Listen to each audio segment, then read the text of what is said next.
This morning, the Weld County Sheriff's Office is looking for a man involved in a deadly hit and run. Deputies say the crash happened last night near AA Street and 37th Avenue, just north of Greeley. A woman riding a motorcycle, died in the crash. Deputies say the other man was driving a van and ran from the scene into a cornfield. Investigators are still looking for him and trying to figure out what happened that led up to the crash.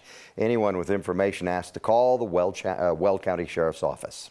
Search crews in Larimer County found a body on Horsetooth Mountain. They were looking for a hiker who got separated from his group on Saturday night. Crews say they found the body underneath a rock ledge. Now the Larimer County Coroner's Office will identify the man to confirm if he was the missing hiker. Experts say it may take months to understand what really went wrong after two planes collided midair over the weekend. 3 people died in that crash. We know that 2 of them were flight instructors. 1 was a student pilot. 9 News reporter Courtney Yoon was at the crash site this weekend and joins us this morning. And so what do we know about the investigation, Courtney? Yeah, good morning, Corey, Gary. The 2 planes involved in the crash are a Cessna 172, which took off from Rocky Mountain Metropolitan Airport around 8:45 on Saturday morning, and a Ceenox Xenos that came from Platte Valley Air Park in Hudson.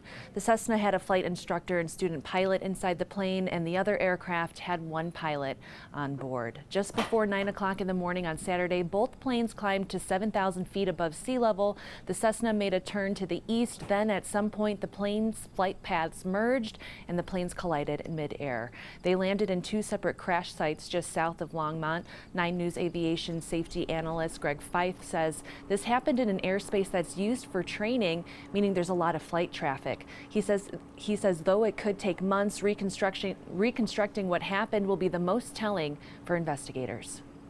So they're going to be looking at sun angles, where the pilot's flying into in a direction that may have given them sun glare, so they really couldn't see it. The National Transportation Safety Board says they'll be requesting air traffic control data, radar data, and weather reports for their investigation. They'll also be taking a look at the maintenance records of the planes, as well as the flight and medical history of the pilots. A preliminary report should be out in about 2 weeks, but the full investigation could take as long as 1 to 2 years. All right, Courtney, thanks for the update. Appreciate it.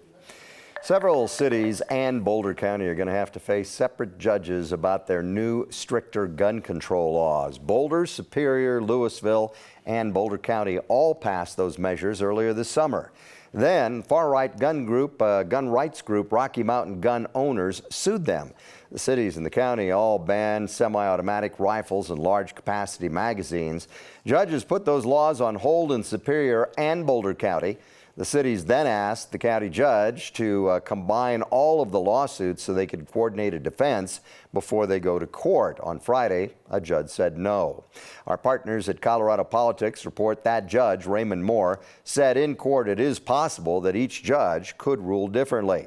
But he also acknowledged these cases could go farther, telling the courtroom if anyone thinks the district court is going to have the last say on this, they are kidding themselves.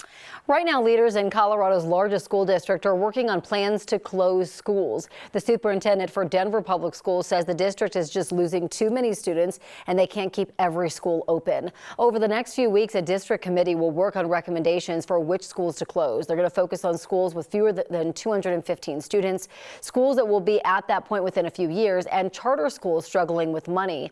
Board members will vote on next steps in November. The same goes for the school board in Jefferson County, where 16 elementary schools are slated to close over the next 2 years. And one thing you want to know about the weather is, what does the first weekend of fall coming up look like? Pretty nice, 79 degrees for your Saturday, and then on Sunday it looks like 77 degrees.